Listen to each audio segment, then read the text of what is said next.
Okay, good evening. Thank you all for coming. Our speaker today is Jim Davidson with Speaking of Adventure.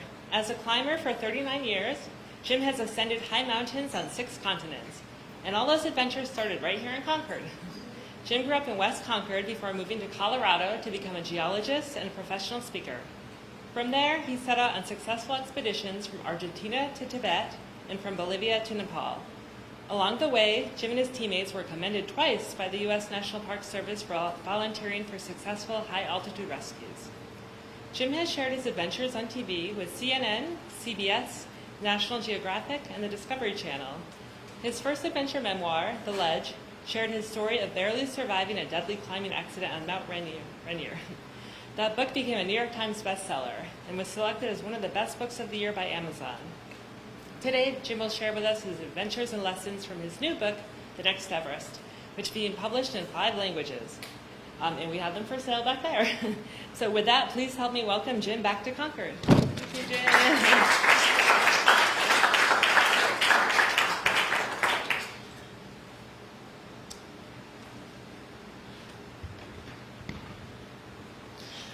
The highest point on planet Earth stretches 29,000 feet into the deep blue sky. For the last 170 years, most of us have called it Mount Everest. But for centuries before that, the indigenous people in Nepal and Tibet called it Chomolungma, the goddess mother of the world. And for 50 million years before that, it didn't have a human-given name as the mountains slowly rose up with the Himalayas. And the Himalayas rose up there because the Indian continental plate is smashing into the Asian continental plate and lifting it ever higher. Now, I first became aware of Mount Everest way back when I was about 10 years old, looking in my parents' encyclopedias. Do you remember encyclopedias? Big book things, right? You know, A to Z, right? A long time ago. We grew up in West Concord. I was over there with my parents, Joe and Jean Davidson. I had 3 older sisters, Pat, Linda, and Joanne. I was the youngest. And I'd sit in the basement sometimes and flip through these encyclopedias, and I saw a black and white photograph of Mount Everest. There were these soaring rock walls and hanging ice cliff and this pointy summit scraping the sky. And I thought, what would it like to be a climber someday?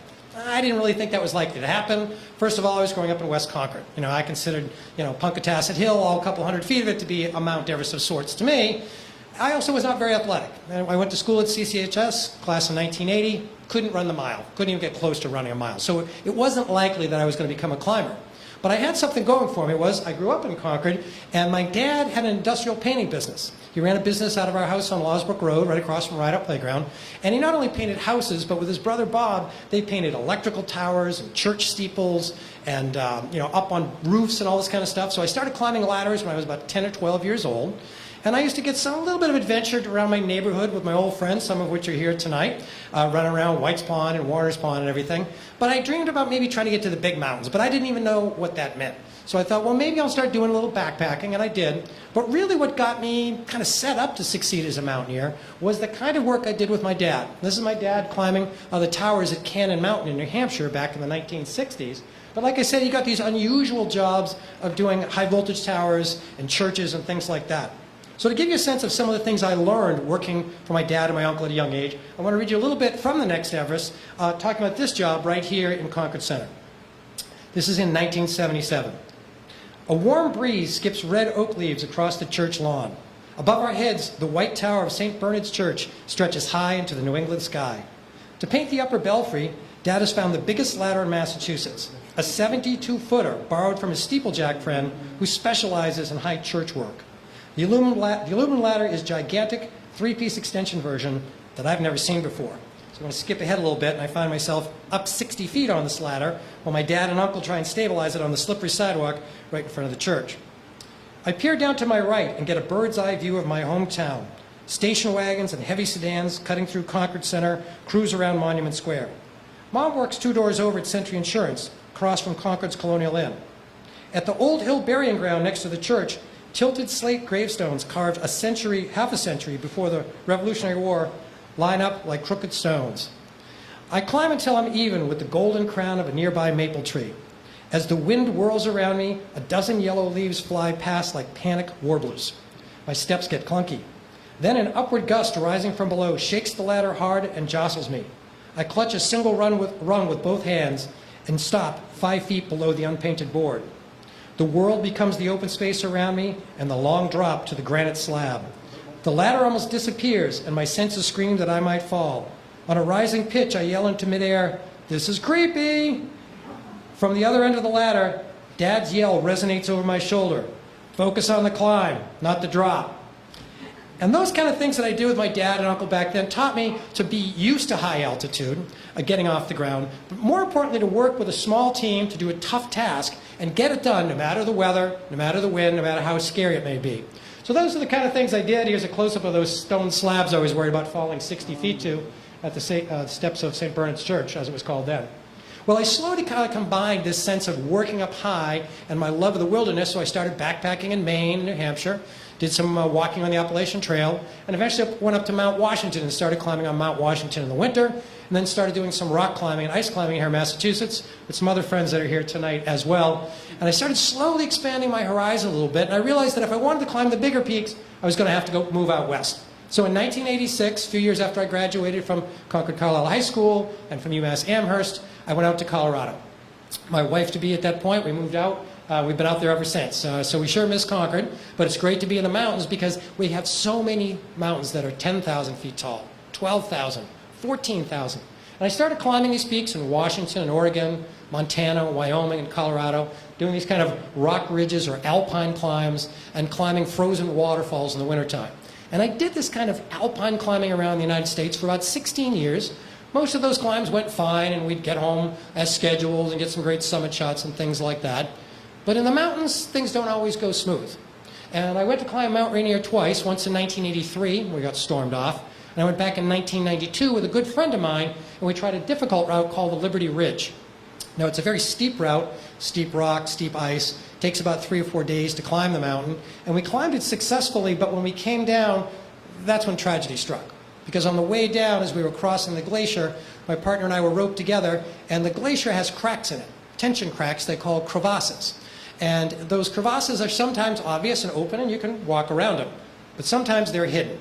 And when they get hidden by a layer of snow called a snow bridge. And as we were going over one of these crevasses, a snow bridge collapsed and dropped us 80 feet inside the glacier. Now, I'm not going to really tell that story tonight. That was the story I shared in this previous book called The Ledge, that you heard a little bit about through Barbara. They got it for sale in the back as well. And it's kind of the foundation to the second book. You can read them as separate, but I think if you read The Ledge first, it kind of leads you into this more recent book. So we're not going to really tell that story tonight. I want to focus more on Mount Everest. Because after that accident happened on Mount Rainier, I was shook up. I lost a good friend because he died in that long fall in the crevasse. I barely survived and barely made it out of that crevasse, so I wasn't sure I wanted to go back to climbing. So I took a little break. My wife and I went on a trip to Nepal to do a little trek and reflect a little bit. And then we got busy. We had 2 kids and a mortgage and jobs, and life kind of rolled along for a while. But eventually someone asked me if I'd help lead an expedition of college students. This was my first chance to be an expedition leader, so I was a little hesitant, but also I wasn't climbing that much. It had been 5 years since the Mount Rainier accident. I thought, I'm not even sure I'm still a real climber. I don't know if I can lead others and be responsible for them. But I thought, maybe this is what I'm supposed to do. I'll take the good things I've learned from all those years of climbing, and even from the bad days, like when my friend died, and try and help pass those lessons on to the young people to make them better climbers and hopefully make them a better person, maybe more resilient for the challenges they're going to face in their life. So I talked with my wife, Gloria, a bit, and we decided, all right, I'm going to do this. I'm going to help lead this expedition. So we took the students to Nepal, and I found that by giving back the things that I had learned over my 20 or so years as a climber, it felt better, like I was digesting the lessons and passing them on. So I got on this trend of going on these expeditions with the students about every other year. And we went to Ecuador, we went to Bolivia, went up to Alaska and climbed on Denali. Went down to Ecuador, like I said, down to do the volcanoes down there, and also the volcanoes down in Mexico. And eventually in 2009, I even went over to Tibet and climbed on the 6th highest peak in the world called Choyu, or Choyu, 26,906 feet. 6th highest peak in the world. So I've got some pretty good high altitude experience, but I'm still thinking about Everest. So I finally decided that it was time for me to try and start climbing Mount Everest. But some people say to me, well, wait a minute, you've been climbing a long time. You lost your best friend on Mount Rainier in 1992.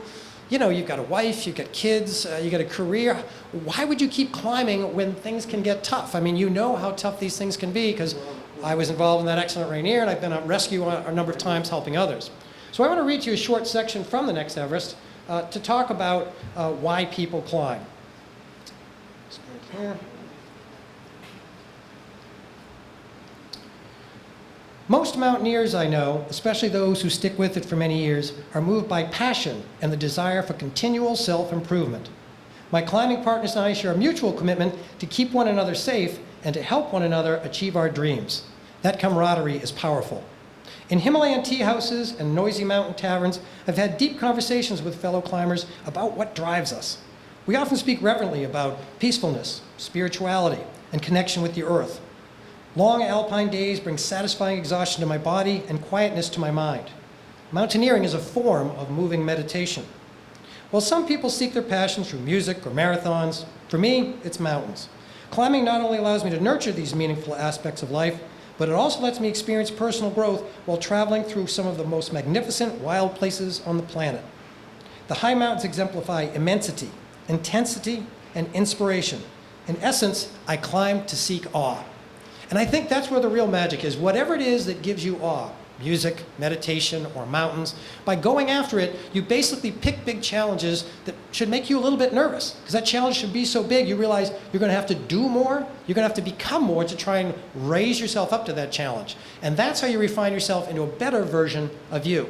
And that's what I think I really get from climbing, and others get by seeking their passions as well. I'm going to move forward now to 2015. So by 2015, I was 52 years old, busy with work and family, but I decided the time had finally come for me to try and climb Mount Everest. So I got in the best shape I ever had. By then, I knew how to train for high altitude. I knew how to train for the endurance and strength. It was a lot of work, but I joined a really good team centered out of Seattle and went back to Nepal. And this was my fourth trip, I guess, to Nepal at that point. Now, how many people here, has anybody been to Nepal? Went to Bhutan, Tibet? Great, we got a hand in the back. Amazing places. They're not rich in natural resources like gold or oil or trees, but they're rich in beauty. They have these incredible jungles and, of course, the incredible mountains as well. And if you go over there, you don't have to be a big climber. You can be a fit backpacker or even a fit runner and go over and go trekking, which is basically backpacking from hut to hut in the backcountry. But if you're a climber like me, when you go over there, you're always looking towards the big peaks. And in this case, we're looking at a long ridge of 25,000 foot peaks. And Everest is way in the back, and we'll zoom in a bit, and you'll see Everest start to poke above all the others. And it's a beautiful blue day, but you see those clouds coming off the right-hand side. Well, those clouds aren't weather. That's a cloud of snow, a plume of snow blowing off the summit.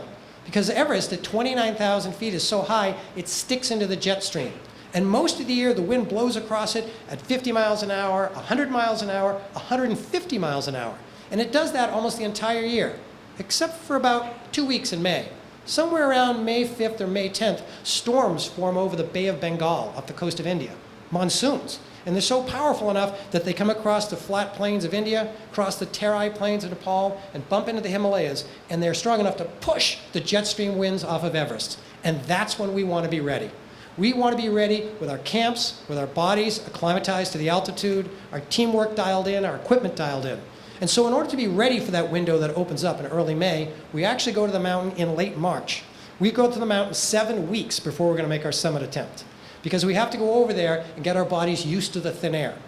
As a reference point, at this altitude here, more or less sea level, most of us are probably 95% to 99% of our maximum oxygen saturation, our SpO2. But when you get to 18,000 feet, there's half the atmosphere, thus half the oxygen. When you get to the summit of Everest, there's 70% less atmosphere, 70% less oxygen. So you've got to do 3 breaths just to even move around with what 1 breath would do for you down here. So we have to go there early, grow these red blood cells, and start getting ready for the big peaks. Now, eventually, we work our way up the valley very slowly to let our bodies acclimatize. It takes about 2 weeks to get to base camp, plus a week of travel. So after about 3 weeks after leaving home, you're at base camp. And you look across this glacier at the bottom, these big ice blocks, and this is the famous Kumbu Glacier. It's the deadliest place on Everest. And nobody wants to go through this area of the glacier, but if you want to climb Everest from the south, you have to go up the Kumbu Glacier and through the Kumbu Icefall. There's no way around it. So we get in base camp, we rest a little bit, we see the prayer flags over here, and the mountains we're looking at, the mountain on the right is 25,000 feet tall, that's Nuptse. The mountain on the left, that triangular peak, that's just a small part of Everest. That's a little bump they call the West Shoulder, and it's 23,000 feet tall. Everest is behind it and 6,000 vertical feet higher. And we're not going to get there for about another 5 or 6 weeks from now. But we get in there and we have to go on some practice runs into the Kumbu Icefall, where the glacier breaks up into thousands and thousands of pieces. And those pieces can be the size of your refrigerator up to bigger than this library. up to as big as the John Hancock building in Boston. And all those pieces of ice are sliding downhill, on average about 3 feet per day. But sometimes the glacier doesn't move for a week and then suddenly jumps forward 20 feet. And when it does that, excuse me, when it does that, all the ice blocks can fall over. New crevasses can open up. It's the most dangerous part of the mountain. So nobody really wants to go in the Kumbu Icefall, but we do. We put some ladders across some of the crevasses. We try and go around them, sometimes down to the bottom and up the other side. But some of them we simply can't go around. And so some very well-trained Sherpas called the Icefall Doctors put ladders across these crevasses. And I want to show you a short video here. There's a little bit of noise as I'm walking across the ladder. And this is a GoPro camera as I'm looking down, crossing one of these ladders across the crevasse.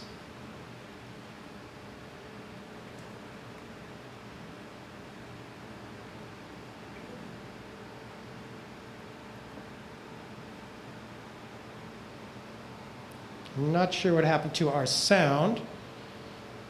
Barbara or Frank, can you check that speaker to make sure everything's still good?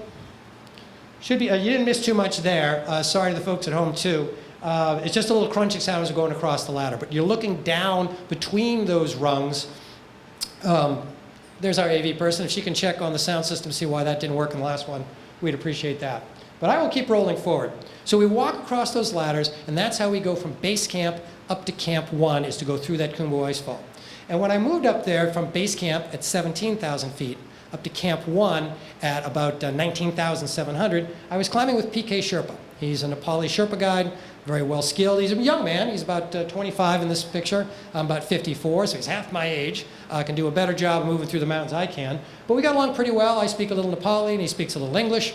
So we helped each other on language skills, and we finally moved up to Camp 1. And when we moved up to Camp 1, we get this incredible view. This is called the Western Combe, CWM, and that's a Welsh word, and it means dead-end valley. It was named by George Mallory many decades ago in 1924, I believe. 1921, excuse me, 1921. And this is the Western Combe. This is a dead-end valley. The slopes on the left are 4,000 vertical feet. The slopes on the right are 6,000 vertical feet. At the end of the valley is Lhotse, the fourth highest peak in the world, and Everest is tucked up around the corner to the left. And these huge walls block the wind. It gets incredibly cold at night, about 25 or 30 below, and when the sun comes up during the day, the temperature will go up to about 95 degrees inside the tent. So in the morning, you're wearing a down suit from head to toe, and by 3 in the afternoon, you're stripped down to your underwear, laying in the tent, roasting. And then when the sun goes down at 6 o'clock, you get back into your down suit. So these walls act to focus the solar energy. They also block the wind. So this is called the Valley of Silence. Remember that. The Valley of Silence is a nickname for this. Now we'll go ahead and see, we'll see if the video works here. If it does, we'll let it run. If it doesn't, I'll skip past it. This is taken, video was taken on April 25th, 2015. That's the day I moved from base camp to Camp 1, and that is the day that a major earthquake slammed into Nepal. Biggest earthquake in 81 years, 7.8 magnitude. So let's run a little video here, see if we get sound with the video or not, of us going up through the icefall and arriving at Camp 1, and then that earthquake hitting.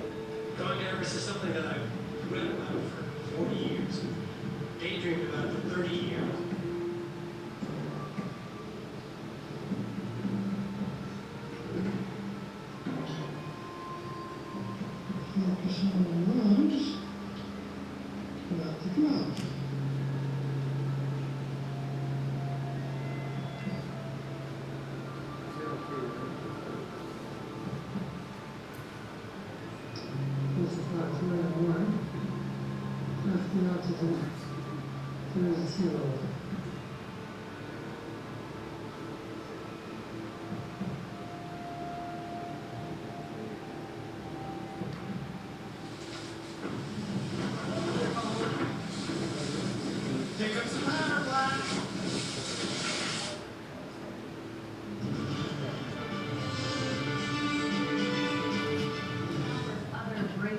The worst earthquake to hit Nepal in 80 years.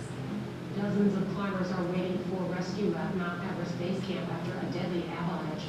4 Americans are among the 18 people who died in the disaster. It also left more than 100 mountaineers stranded higher up the slopes of Mount Everest. It was a huge avalanche and huge powder blast. Just harrowing. Joining me now on the phone from Everest is mountain climber Jim Davidson, who is stranded on Mount Everest at this point. Why don't you have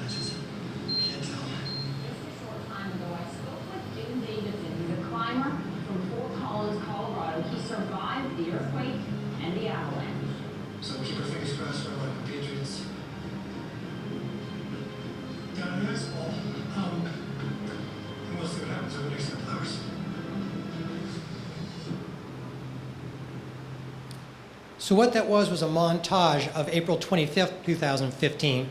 And what happened was the earthquake showed up, but it didn't show up with the ground moving at first. It showed up with a sound. We heard an avalanche coming down the west shoulder of Everest, about 4,000 vertical feet.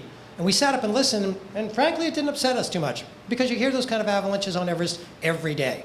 And usually they're miles away and going in a different direction. You listen, they're going away, we don't pay much attention. But then all of a sudden, a second avalanche started pouring down the 6,000 foot vertical face on the other side of the valley. And as a geologist, I thought to myself, 2 avalanches at once? Why is that happening? And that's when we start sitting up and listening more carefully. And then all of a sudden, our tent shot up into the air. It hovered about 2 seconds and then dropped back down. And then our tent went back up into the air again and took us with it. And being in our tent was like being in a life raft on the ocean, because it was the waves of the earthquake rippling through the glacier. This glacier is 3 miles long, 1 mile wide, and 1,000 feet thick. And the whole thing was rippling like waves coming up on the beach. And that's when I realized we were in huge trouble.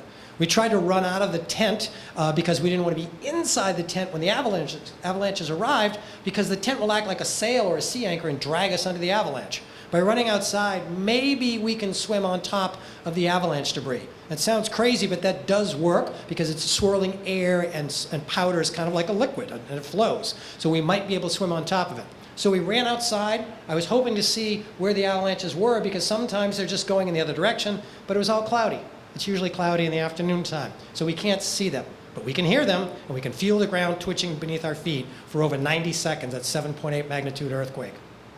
So we stayed outside for a second or two, and then all of a sudden, all this ice dust started to fall from the sky. It wasn't a sudden windstorm or a sudden snowstorm. I realized it was pulverized ice dust coming down from the avalanches. And that means the 2 avalanches are coming straight at us. So we stayed outside as long as we could, but it got so thick we literally couldn't breathe outside, so everybody dove back inside the nearest tent. So I went to one more reading for you from the next Everest here of that moment, when I dove back inside the tent and started looking around and realizing what was happening. I opened my eyelids, but only had a blurry view from the ice dust and water droplets covering my eyeballs. Blinking a few times cleared my vision. I was alone. "Bart! Bart! Where are you?" I yelled. I could hardly hear myself over the roaring winds. The Valley of Silence was no longer silent. The tent stopped gyrating. I sat up taller and thought, is it over? Then an even stronger gale slammed into the north side of the tent, where the second avalanche was still cascading down. At any moment, the airborne crystals could give way to bouncing ice blocks the size of microwaves, refrigerators, or even houses. I had been hoping that maybe the avalanches would veer away from us, but the unceasing powder blasts proved they were still coming our way. Everyone in camp could be buried in another minute. Gloria and the kids flashed through my mind. I put my left hand on my chest and clutched my avalanche beacon against me. So that's what it was like being inside the tent. And this went on for about 3 or 4 minutes. I had my GoPro camera running, and you saw a little bit of that footage. And that really annoying beep was my avalanche beacon going off inside the tent.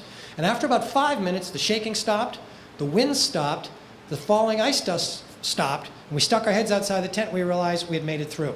No one on our team had been hurt or killed. We checked with our neighboring teams nearby from different countries. No one there had been hurt or killed either. Amazing that we all survived it. Those avalanches came down and kind of got swallowed by big cracks or crevasses in the ice. We got on the radio and called Camp 2 above us, 1,500 feet above. They too had felt the earthquake and been scared by avalanches, but nobody hurt there either. Miraculous. And then we called base camp, and that's when we found out where the real problem was. Because most of the time the bad things happen up high on the mountain, but this time it was reversed. Because base camp had an avalanche too, but their avalanche was not just wind and ice dust. It was rocks, lots and lots of rocks. And these rocks came down 3,000 vertical feet, washed across the valley floor, and got carried right through the middle of base camp at about 100 miles an hour. And these rocks went anywhere from the size of baseballs up to the size of microwaves. And when that wave of rocks, that tsunami of rocks and air, went through the middle of base camp, it took out about 100 tents, it wounded 70 people, and it instantly killed 18 people, making it the deadliest day ever on Mount Everest. It picked up barrels of gear, tents, and people, and threw them all about 600 yards in the downwind direction right out of base camp. It was a disaster. Now, we wanted to go down and help, but we couldn't because we suspected that our route back through that unstable, crazy Kumbu icefall had been hit by other avalanches. And we checked that the next day and found out that to be true. So we were trapped at Camp 1. We can hear our friends on the radio calling for help and our neighbors, but we can't get to them. So we were trapped and marooned at Camp 1, not sure how we were going to get back down. Now, I knew as a geologist there were going to be more aftershocks, And I knew that they're probably going to be about 90% as big as that first one. So I told our team leader, hey, we're going to have aftershocks 6.5 magnitude, maybe even bigger. And she said, when? And I said, really soon, like in hours. She said, how long will they last? I said, certainly for weeks and months. To some degree, they're going to last for years. And there's going to be hundreds and hundreds of them over the next year. And we're stuck here. And we know we're camped in an avalanche path. So we can't stay, but we can't leave. And we were pinned down there for 24 hours. Oops, one too early. I want to show you a video. Because I knew there would be more aftershocks, I had my GoPro camera more ready the next day. And when an aftershock hit, I was ready. I turned it on. This is just about 24 hours after the first quake. We had a 6.8 magnitude aftershock, and this is what it was like. Yep, almost right on the 24-hour mark. Yeah. And it's cloudy, so we can't see. You're okay, guys. You're okay, that was smaller. Remember, a lot of stuff came down, but yeah, just take a deep breath. No scary. Just Camp 1 was fine. Now, this lady here with the white and blue jacket and the long white hair, that's Emily, our trip leader. She's an ER doctor. She's a great expedition leader. And for those of you who could hear the video fairly well in the room, I apologize if you can't hear it in the back or at home. What she was doing was she was demonstrating how she expected us to behave. Now, Emily doesn't have the answers. Nobody has ever been trapped on Everest during an earthquake before. So we can't expect her to have the answers. But what she was doing was she was talking calm. Her gestures were calm.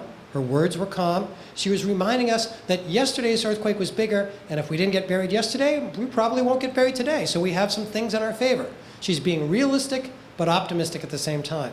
She's also demonstrating how she expects us to behave, not running around screaming and crying, staying calm, working on the facts, and figuring out a solution one step at a time. And that's a great example of resilient leadership under pressure in just about 20 seconds. Now, we were trapped there for sure. The day after the quake, they brought in some helicopters, which are very limited in the mountains of Nepal, and they flew all 70 wounded people out to nearby medical clinics in the remote mountain areas, but at least to some medical care. The next day, the weather cleared a little bit more, and they used those helicopters to come up and take us out, flying out from 19,700 feet.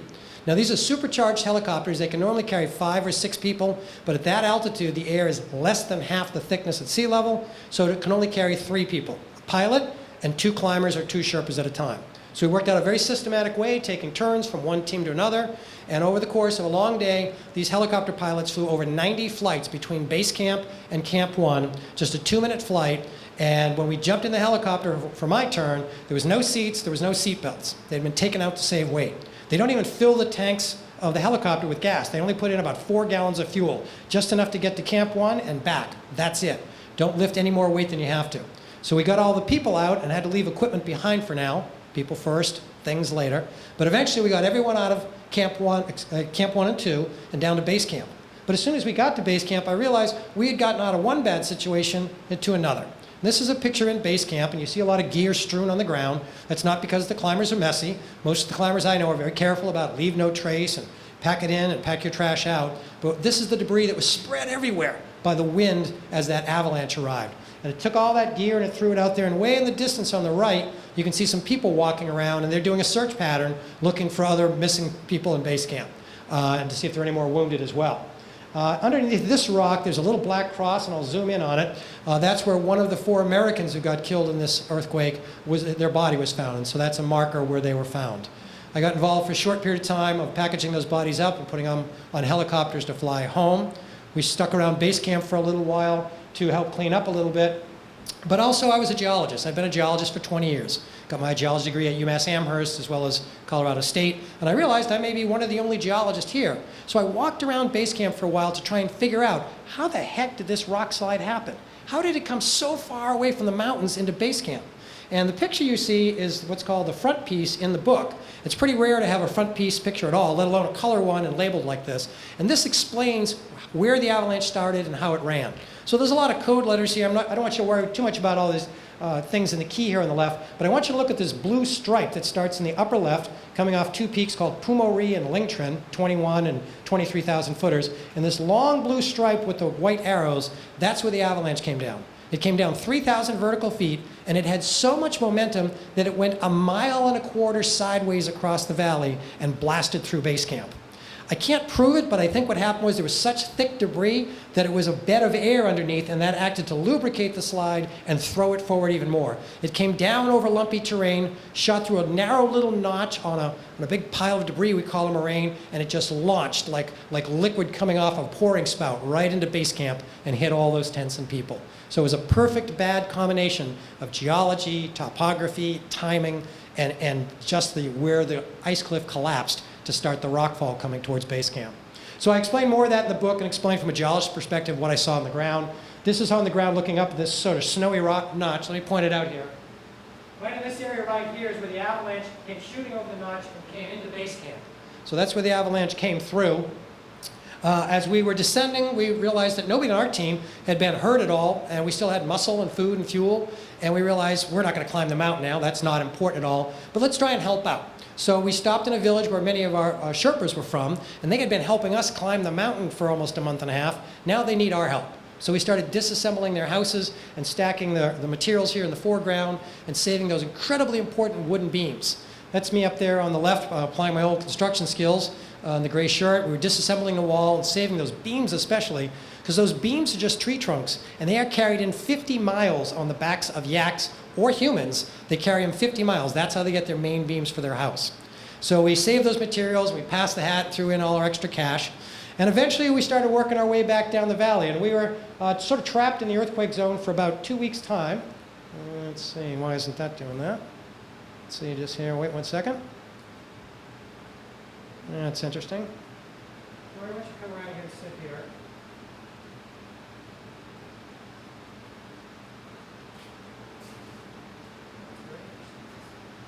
Stand by.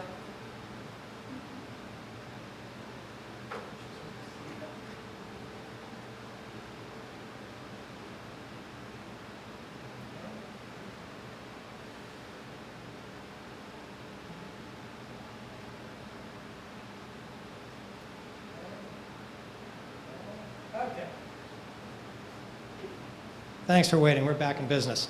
So after 30 days on Mount Everest and about 10, 12 days in the avalanche earthquake zone, this is what I looked like when I finally got to a mirror and took a little selfie picture. A little beat up, a little scared, a little traumatized, you bet.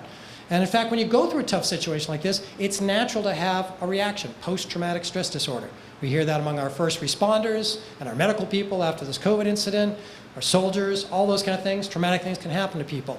And it is very serious for a while, and it needs some attention for sure. But once things calm down a little bit, you can step back and say, wow, that was terrible. It's going to take a while to put things back together. But things don't often go back together exactly the same way after a large and traumatic incident, because life has changed. The world's changed a little bit. So we kind of have to put it back together one piece at a time. I wasn't ready to do that quite yet, but I got back home and I thought, well, what can I do from afar for Nepal? So I started doing some fundraising. And then I started doing a whole lot of fundraisers for about 2 months, trying to raise money for Nepal's reconstruction and rebuilding. And when I would give talks like this, I'm a professional speaker as well as an author, so I spoke to a lot of audience and I said, hey, you know, Nepal is one of the most beautiful countries in the world. Once Nepal gets back on their feet and rebuild, they really need our tourism dollars. Tourism is their #1 industry. So whether you're a tourist or a trekker or a climber, once Nepal's rebuilt, go back over there, spend your dollars, let them know we haven't forgotten them, let's put them back to work so they can rebuild their country. And I said that over and over again at all these fundraisers, and I began to think, well, am I going to go back? Should I go back and walk my talk that I'm doing here to advise people to go back? And I wasn't too keen on it at first. I thought, well, you know, I was scared by the earthquake. I was lucky to get home to my wife and kids. And I thought, maybe I don't want to go back. But I also thought, well, it's probably not likely to have another quake. You know, one big quake in 81 years. So as a geologist, I looked into it. And I thought maybe that all the quakes had settled down, all the seismic stress would be down. And as I describe in the book, when I looked into the seismic data, I found out that not only is there still a lot of seismic stress in the plates, in fact, there's more now than before the earthquake. Because the way the plates tore, it's kind of a loose board hanging in the continents, if you will. And so now there has to be more quakes, and they have to be bigger than the one we got. Guaranteed 100%. That did not encourage me to go back either. But eventually I started thinking about it and go, well, should I just give up? Should I no longer climb? And I started thinking about my friend Mike that died on Mount Rainier and things he taught me about being a good team member and not giving up when things get tough. And I thought about things that my dad had taught me back, you know, climbing all those towers and church steeples right down the road here, and about being a good team member, not letting the teammates down, especially when things get a little doubtful. And I said, you know, It's a little scary to go back, but I think I still want to try and climb Everest. I think I want to keep my Nepali friends employed, and that means going back. So I decided in 2016, with my wife's agreement, to go back, and I did it all over again. So this time I had to get in better shape, because now I'm going to be 54 years old. So I trained even harder. And I lost a lot of weight and gained a lot of muscle, and I did more gym time and more ice climbing.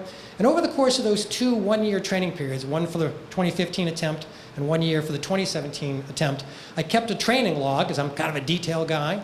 And over that time period, I climbed about 107 different mountains for training, and I did over 400,000 vertical feet. That's like climbing Mount Everest 13 times from top to bottom, just to get ready to go there and try and climb it once. So at age 54, in the spring of 2017, I went back again.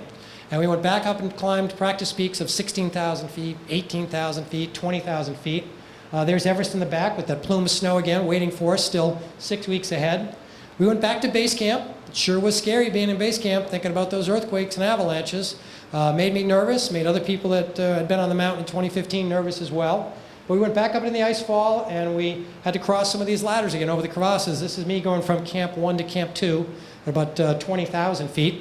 And you can't climb Mount Everest in one push. You have to go up to Camp 1, and you become very breathless. And you go back down to base camp, and you grow more red blood cells for about 3 or 4 days. Then you go back up to Camp 1 again. This time you're faster, and you know the route better, and you know how to move with your teammate better. So you're really gaining resilient strength, resilient mindset, resilient behaviors. All these things make us a little faster and a little bit more confident. And this time we go up to Camp 2. And oh man, do we suffer from the thin air up there.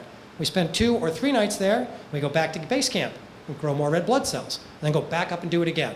So you spend about 5 or 6 weeks going up and down the mountain repeatedly, climbing it over and over again, slowly working your way up. So after about our 3rd trip, we go up here to Camp 3 at about 23,000 feet. We're approaching Camp 3. And this is the day we reach Camp 3. This is just 200 feet below our tent, 23,500 feet. I want to show you a short video here. This is what it's like. It was a pretty sunny day, as you'll see. But, well, let's see what the video has to show us about the approach to Camp 3.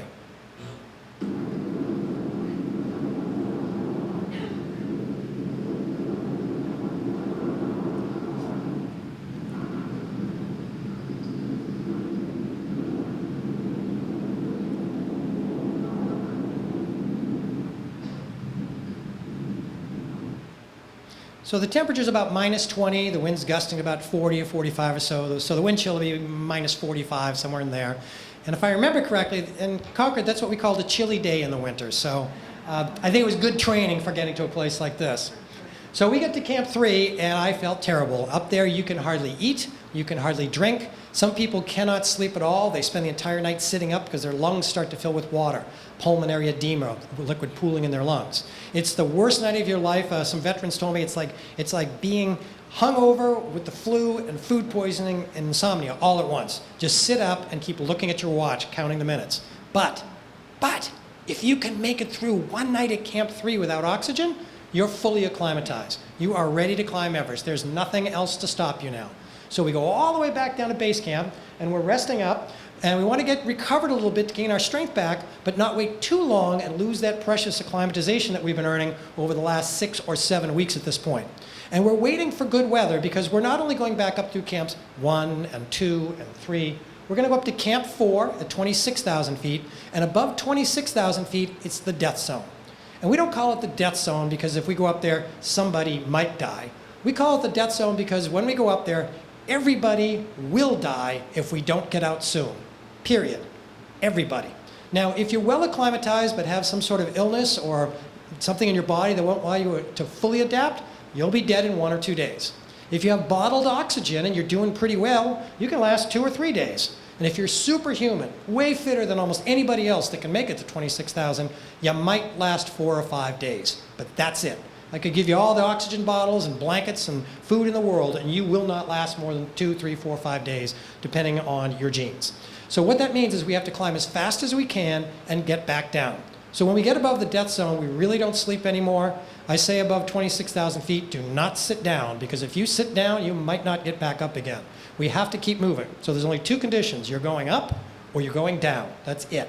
So we start climbing really slowly, and we have to work our way all the way back from the base of the mountain, back up through camps 1, 2, 3, and 4.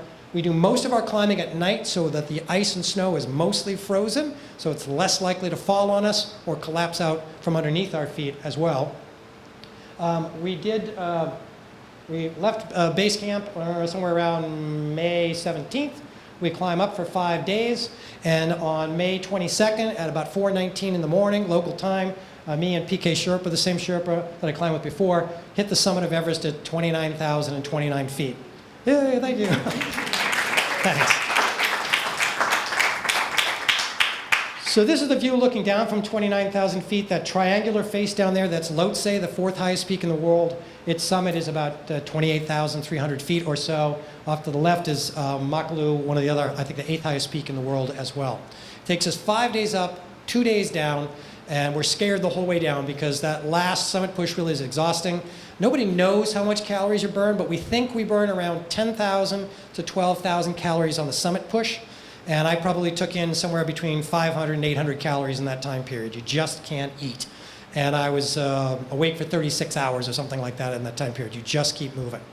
So that's what it was like getting up that high. As you know, I wrote this book called The Next Everest. It just came out early this spring through St. Martin's Press, a New York publisher. It's also out there, it's in hardcover tonight, so we're selling the ledge and the hardcover in the back through the help of the library and the Concord Bookshop. So they'll be selling them in the back for cash or check only, no credit cards tonight, I think. And I'm happy to sign them afterwards to you or to whoever you want to give the book to. If you want, it's out there in ebook and audio book as well. And the audio book actually has some audio clips from all my video shots I did, so it sweeps in some actual audio from the mountain. It's out there. If you do read it, it'd be great if you could post a review, because in COVID days, those reviews really count online. And as Barbara mentioned earlier, it's coming out in 5 different languages around the world over the next few months. This is what the Indian cover looks like. It just came out about 3 weeks ago. This one's, it's in English, not in Hindi, so we can all read that. It looks and sounds the same. This is the cover in Russian, and I have no idea what it says. So that's what I wanted to come here and share tonight. If you want to stay in touch, there's my social media and all that kind of stuff. I really appreciate the library hosting this and the Concord Bookshop providing the books in the back. And I really appreciate all of you coming out. I'm so excited to be in face-to-face with everybody again, even though almost everybody in the room is masked except me up front by myself. And all the people watching online as well for watching in. I'm going to stop there and take a few questions and see if anybody has any questions about the book, the writing process, or Everest. So, anyone have any questions? Yes, ma'am. What do you think about the numbers, the large numbers of people who are going to Everest and other places like that? The question is, what do I think about the large numbers of people that are going up Everest and other remote places like that? It's a good question. There was a photograph in 2019 that showed a long line of climbers, about 100 climbers, all on the summit ridge, literally in the last 50 or 100 vertical feet, and it became kind of a traffic jam. That is, unattractive and super scary to a climber. I'm glad I wasn't there that day. We didn't have that. The reason that was so bad that day is instead of having about 10 or 12 summit days with the weather, that year they had 3. So it was a small 3-day summit window.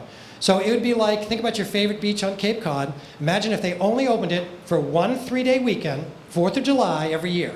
That's it. You'd want to go, I'd want to go, and everybody else wants to go. So we all go at the same time.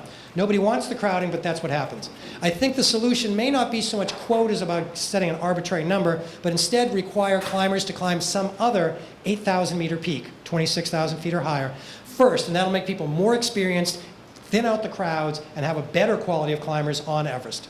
Yes? Sort of like the Boston Marathon, you have to have qualified, so you could qualify for going on. Yes, exactly. Her point is it's sort of like the Boston Marathon. You have to qualify so that if you get there, you will truly honor the process and do your best job with it. Thank you. Another question. What were you telling the children for the second summit, for the second attempt, when the first was so dangerous? These kids are smart. Yeah. Now that mom and dad is headed for something very dangerous. Yeah, the question is, what were you telling your children, especially on the second summit attempt, because they knew it was dangerous, and children are smart and can sense that. Yeah, I had a discussion with my wife, Gloria. Gloria, wave to the folks. Most patient lady I know, 31 years married and counting. So I talked to Gloria first, and then we talked to the kids. My kids were mostly grown by then. They were in their 20s. And they know it's dangerous. They saw what happened. They were scared while I was trapped in the earthquake the first time around.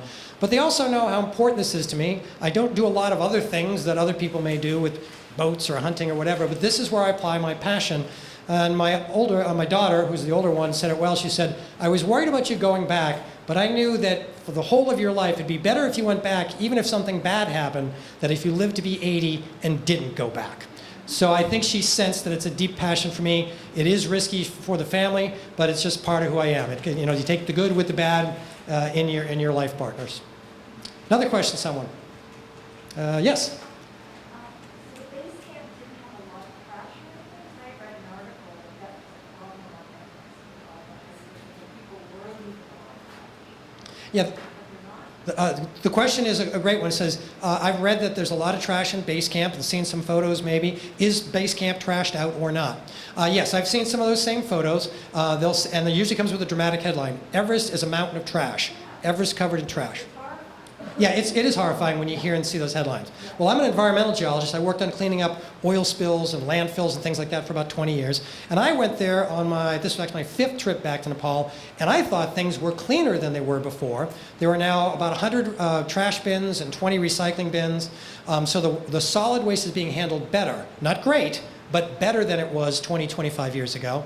Those pictures you see are real, but most of those pictures are old waste from pre-1970 melting out of the glacier, okay? Because before 1970, here in America and all around the world, there were no environmental ethics. People just threw everything on the ground and dumped everything out the back door, all over the planet. We've been adding more environmental laws in, but until 1970, we didn't handle it very well. So, there are some old trash piles. It is not the situation you read in the paper of people throwing it out the window, tossing it on the ground. One of the things I compiled in here as an environmental geologist, I got asked that question speaking other places when I speak to corporate groups and universities. And so I looked into the records and I compiled a list of all the expeditions that made environmental cleanup part of their work. And at this point, I think it's 36 expeditions have brought down about 200,000 pounds of trash. There's also a bounty system to pay the Sherpas to bring empty oxygen bottles and trash down. There's also a $4,000 charge per expedition. If you don't clean up your trash, you don't get your $4,000 deposit back. And each climber is required to bring 18 pounds of trash down from the upper part of the mountain. So all that together means we're doing a better job. We're cleaning up the old mess. Are we completely done? No, we're not completely done. There's still more work to do. And I wrote an article for the Explorers Journal detailing this. Basically where I ended at is, it's not as bad as the media will have you think, but there's still messes to be cleaned up. We can do better, and we should do better. And we're getting there over time. Thanks. Yes, another question. When you reach the Cape, I know you mentioned that in the dead zone, you have to fast and faster you can become here. What do you do? What do you feel? Is there some rituals you do? Something like that? Yeah, let me repeat the question. She said, when you got on the summit ridge, you said you want to get in and out of the death zone as fast as you can, but how do you do that? How do you keep yourself going? Do you have some rituals to keep you going? Well, before we go, we try and get food and water into us, but we know we can't get enough down inside us. We literally say, if you can get it down your throat, eat it. Pure sugar, junk food, Pop-Tarts, anything you can get down your throat, just get it down for calories. But then once we start climbing, we literally don't have time to eat or drink. I mean, I was carrying food and water, and I just didn't have time to consume it. What's amazing is, even with the supplemental oxygen, we are moving so incredibly slow. At an elevation of about 14,000 feet in Colorado, I can ascend about 2,000 feet an hour if I'm in pretty good shape. I got in better shape for Everest. Even with the supplemental oxygen, on summit night, I was averaging about 375 feet per hour. 1/6 as fast as I can move in the high mountains of Colorado. So it's really slow. So it has to come back to endurance, but even what I call super endurance. So I would even train for that before I went. I would get very little sleep, get up at the coldest part of the coldest night of the year, and put on my down suit and go climb mountains with no food, no water, and insufficient sleep. So I call those deprivation days or super endurance days. So you try and train your body to put up with it, but more importantly, your mind. Because marathons and this kind of mountain climbing, yeah, you need to be physically fit, but most of it's up here. And that's what I talk about resilience in the book, is when you're facing a big challenge like Everest, or a big challenge like COVID, a lot of things are going to go wrong. It's not easy, it's not fun. We have to just endure, we have to try and lift each other up through these tough times, and then after the bad thing's over, the earthquake, the pandemic, then we try and refine ourselves and our community into a better version of what we were before. Things don't go back exactly the same that they were. So we have to try and refine into a little bit better version. And that's one of the things we take away from it, is how can we be better people, better teammates, and take care of the environment over there a little bit better. We're coming down to the end. Anybody else have a question? Yes, ma'am. So you said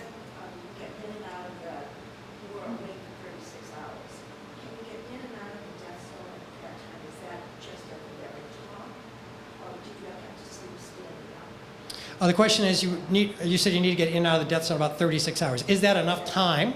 And do you even have a chance to sleep? We went above the death zone about noontime on the first day. We got to our camp 4, but everything moves so slow up there. It takes 2 hours to get dressed. It takes 2 hours to make a cup of tea and get it down your throat, that we never even had time to go to sleep. So we stayed up from noon till 8 o'clock at night, and we climbed during the night. So we went out and started climbing at 8 p.m., climbed till 4 a.m., and then descended from 4 a.m. until 4 p.m. So no, never slept. Didn't really have time. It was all I could do just to make a couple cups of tea and put my boots on and get back outside when the sun went down. But some people will stay that extra night after their summit attempt, but I don't think that's a very good idea, especially when you're my age. Over 50 and 60 and even later, there's a high incident of blood clots, strokes, and heart attacks up there. People they make the summit, they go to sleep, and they don't wake up. So I wanted to get down as fast as possible. Another question, Patty. The book is called The Next Everest. What is your next Everest? My old friend Patty Andrews, Cooper, who asked good questions, said the book is called The Next Everest. What's your next Everest? Certainly I can't climb a taller mountain than Everest, but I knew there were going to be more hard mountains ahead, whether they're actual mountains or tough situations like we've all been going through the last year and a half. I continue to climb. I went to Peru in 2019. I go about every other year on expedition. I'm not going one this year because it's not safe to travel internationally, I think, right now. So I'm not doing that right now. But I think the next Everest is not so much a mountain for me. I think the next Everest came to all of us in the form of the pandemic. It's not fun. It's not easy. We didn't ask for it, and now we're in it. So I think we're all living through the next Everest right now. And it's not easy, as you all know. We've all had to make a lot of changes, a lot of sacrifices, and there are more to come. So I think instead of us going to the mountain came to us. And we're going to have to learn to be a little resilient and learn what we can and be ready for the next thing, whether that's an economic thing or a different pandemic or a different earthquake. So that's the thing, is to try and learn what you can, make yourself more resilient, and be ready for that next challenge, whether it's a mountain or something else. I'm going to take 2 more questions, one from the back and one down front. Yes, in the back, sir.